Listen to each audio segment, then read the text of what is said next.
Are you tired of being told what to think and how to act? Well, you are not alone. In case you haven't realized it, you have an internal GPS. It knows all you need to know about how to live your life. So it's about time you stopped letting the media and the government tell you what is true for you.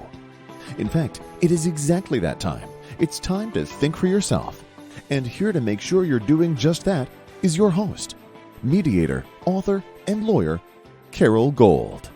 Hi, it's Wednesday, April 20th. I'm Carol Gold, and welcome to Think for Yourself. Some podcasts are easier to do than others. At least some episodes are easier to do than others. And the reason is that just sometimes the subject matter flows more easily. And sometimes, because I try to do the reality and then the higher perspective, always looking for that positive message, it's hard to make that leap, and other times it's easier to make that leap. This is an interesting episode because it falls in between the two. This episode is literally about the distinction or the difference between when we look at the world spiritually or we look at the world of materiality. In this world that we live in, this 3D world, we know that we live in a world of duality. All the way back to Socrates and all the way back to Plato and the Greek philosophers, there has been this understanding of the dualistic nature of the world we live in. There's up and down, there's left and right, there's black and white, there's duality. And there's polarization in all of that because each one of those is the complete opposite, let's say linear opposite or polar opposite of its other, the black from the white, the left from the right, the up from the down. In the spiritual world, we talk about there being a sense of oneness, of everything being part of unity, part of harmony, part of oneness. We talk about in Christianity, it's a trinity, but ultimately it all is one. God is one. I and my Father are one, is what Jesus said. Well, what happens when you try to bring that spiritual concept of oneness down into 3D physical reality, and you try to do it through a political spectrum, when you try to create oneness politically, it's a disaster. And in a sense, it is the root of some of what we suffer from right now. The pendulum swings all the way in one direction if you're looking at things from a 3D world, and it swings all the way in the other direction if you're looking at it spiritually. You have the 3D world of duality and you have the spiritual world of unity. So in the 3D world of reality or materiality, we have things like men and women, which are considered to be opposites of one another. But when you try to bring oneness or unity into this 3D world politically, what you wind up with is some bizarre hybrid. You wind up with men identifying as women or humans identifying as animals. And if that sounds too bizarre, the part about humans identifying as animals, in Michigan, in Kentucky, in Indiana, there is evidence, there are videos of children in public school, government schools, right? Public schools financed by the government, or at least controlled by the Department of Education, where children are barking like dogs and meowing like cats and scooting around on all fours. And some of these confused children have even bitten fellow students as if they were wild animals. School officials are aware of this. How does this kind of twisted perception happen? Well, it happens from groupthink. It happens by what's called a mass psychosis. There was an essay published on Substack by a mother who said that her daughter's entire group of friends have discovered, and I use that word in quotes, that they are all transgender. Every kid in the group has discovered that they're transgender. Now, this woman wrote that her teenage daughter decided that she's trans because all of her friends are. Not some of them, not most of them, but every single one of them has decided they're trans. Bonding with friends as a teenager, finding yourself included in the group, is an important thing to do at that age. It's part of finding your identity, and it's normal.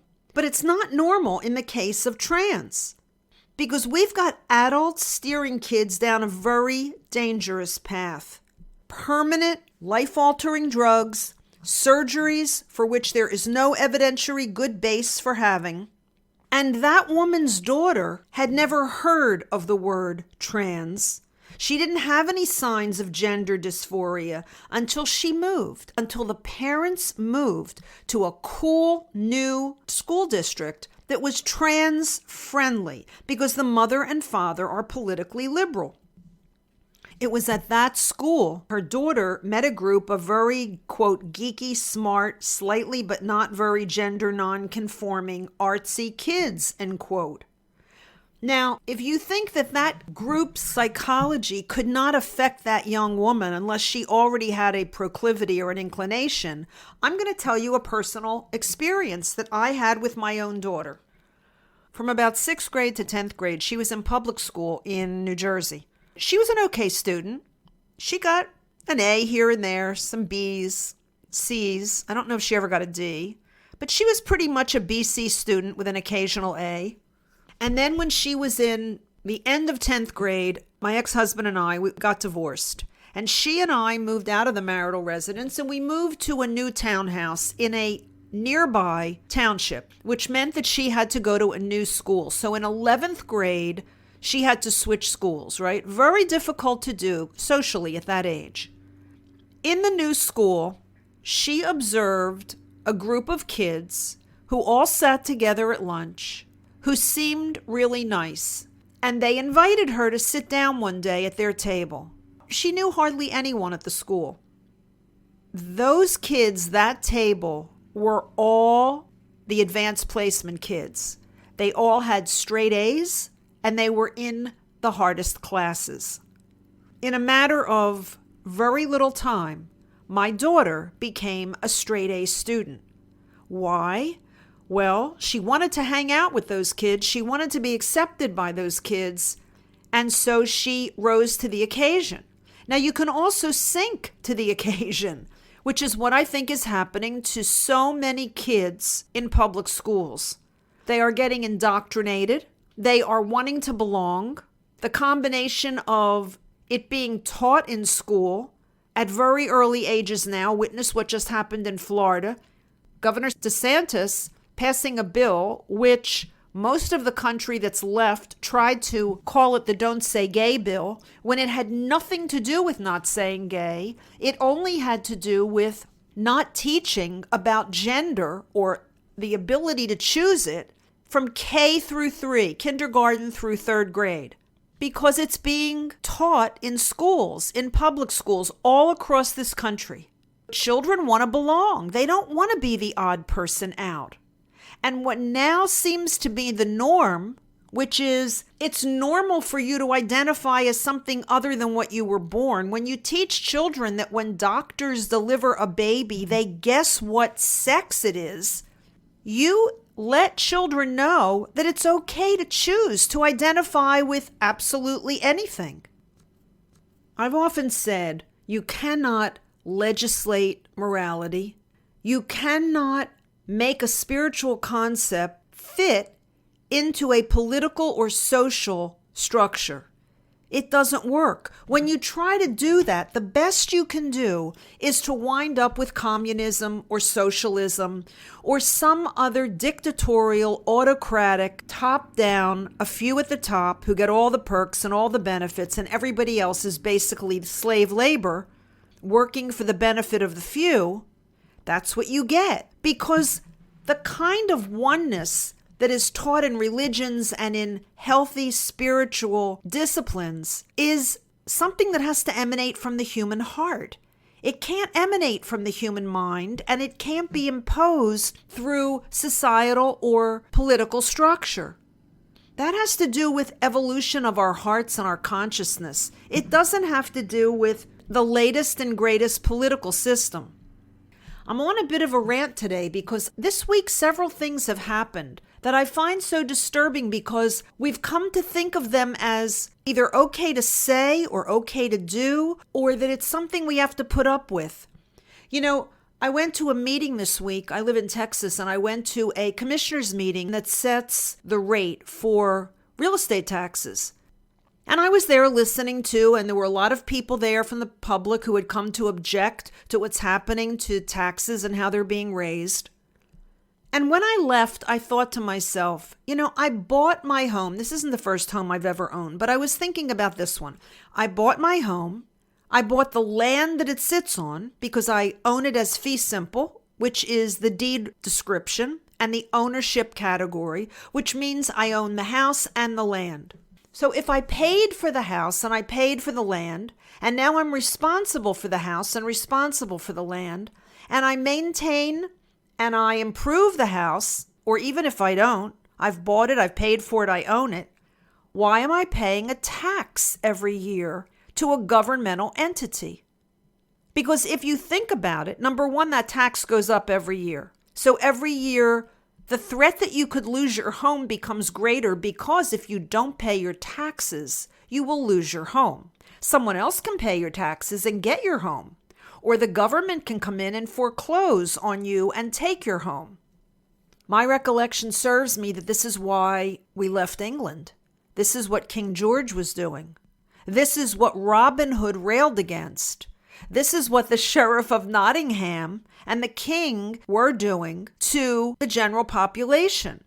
Serfs worked the land, and when they couldn't pay the tax, which forever kept going up, the sheriff came along and confiscated the land on behalf of the monarchy, on behalf of the king, on behalf of the government. We fought a war to get away from that. And yet here we are, once again, in essence, doing the same thing. I know I just jumped from spirituality to the 3D world, to gender dysphoria and the impact that such a concept is having on our children, to real estate taxes. But these are the things that I've encountered this week that I find so bizarre. I just read an article right before I went on this podcast about a CNN anchor who likened Ron DeSantis, Governor DeSantis of Florida, for the bill that is banning gender instruction between K and 3 to dehumanizing the LGBTQ community and likening what he did to the Russians raping Ukrainian children. I mean, that's a bit of a stretch. But people listen to CNN and they listen to that anchor and they walk away thinking that's the news. And they walk away with that idea in their head. And they may not even know where they got that idea, but now it becomes their opinion of Governor DeSantis in Florida. And not only is it not fact-based, it's not even rational or logical or something that if you think for yourself will hold up to any kind of scrutiny. And I wonder how many of us are thinking for ourselves, because 60% of Democrats aren't concerned about the southern border. Now, I live in Texas. The southern border is my backyard, in essence. And what's coming across the southern border, put aside for a moment the illegals, let's just look at the fentanyl. The fentanyl overdose rate in this country is higher than it's ever been. Fentanyl can be fatal on its first dose. It's being put into other drugs like Adderall and other anti-anxiety drugs that people take thinking they're taking the drug, and they wind up taking fentanyl, and people have died and will die and continue to die. It is a deadly drug. Well, it's manufactured in China. They then export it to Venezuela, who has it brought up by the cartels through Mexico across our southern border. We have seized enough fentanyl in a year to kill every man, woman, and child in the United States. So China is manufacturing the fentanyl that is destroying a whole segment of our population in nice areas. We're not just talking about ghetto areas. It's across the board. This is the same China that gave us the Wuhan virus. This is the same China that owns our debt. This is the same China that sold us the masks that we needed, allegedly, to protect us as part of treating the Wuhan virus. And this is the same China that has infiltrated our government, bought off our politicians, the number one buy-off being our President of the United States, through his son, which is now indisputable. So when you think about President Biden talking about now lifting Title 42, which will allow an even greater influx across our border of not just illegals, but fentanyl, the cartel. We've caught already 23 terrorists, individuals on the terror watch list. We catch a fraction of what actually comes across the border. So how many terrorists have come across? How many more will come across when Title 42 is lifted, which was allegedly there to protect us from the COVID onslaught? And now it's being lifted at the same time that the government is fighting a decision that came down yesterday that masks are illegal, unconstitutional. The government is appealing because the CDC says we still need the masks. Well, if we still need the masks because COVID is still a problem in whatever iteration it's now in, Omicron, A, B, C, D, whatever, if we still need the masks because it's still a problem, how can you, on the other hand, if you're thinking for yourself, say, well, then it's okay to lift Title 42, which prevents people who have disease coming across the border? You see, it doesn't make sense. None of it makes sense. Boys can't be dogs or girls. Boys can't give birth. There aren't birthing persons. Russia, I don't think, is our greatest problem. I think it's a distraction. I think what they're doing in Ukraine is probably horrific, but China's the real problem. China's eating us alive from more directions than I can count. This illusion that we've been sold, that wokeness and an understanding of everyone's choice to identify as whatever they are, that this is loving and inclusive, that diversity, equity, and inclusion is more advanced, higher consciousness, more loving, is nonsense. It's perverse. It defies reason. It defies logic. It defies spiritual teaching. It defies common sense. And if you buy it without questioning it, if all or any of the things that I've talked about in this podcast don't cause you to stop and ask yourself, what in the world am I allowing them to do to my mind and consequently do to my life? If I accept this nonsense that when I stop to think about it, makes no sense. I guess that's what the podcast is about today. It's about fentanyl. It's about grooming our children. It's about real estate taxes. It's about China. It's about all of these things. All of these things have something in common. And what they have in common is this. If you think for yourself, they don't make any sense. So what are you doing? Thank you for listening. I'm Carol Gold. I'll be back here again on Friday. And until I am, please think for yourself. Carol thanks you for spending your valuable time with her. It is her mission to empower you to remember how smart and capable you are. Be sure to check out Carol's website, carolgold.com. That's Carol with an E, gold.com. Please leave a review and subscribe here so you'll be alerted to Carol's next podcast. Until then, above all else, remember, it's time to think for yourself.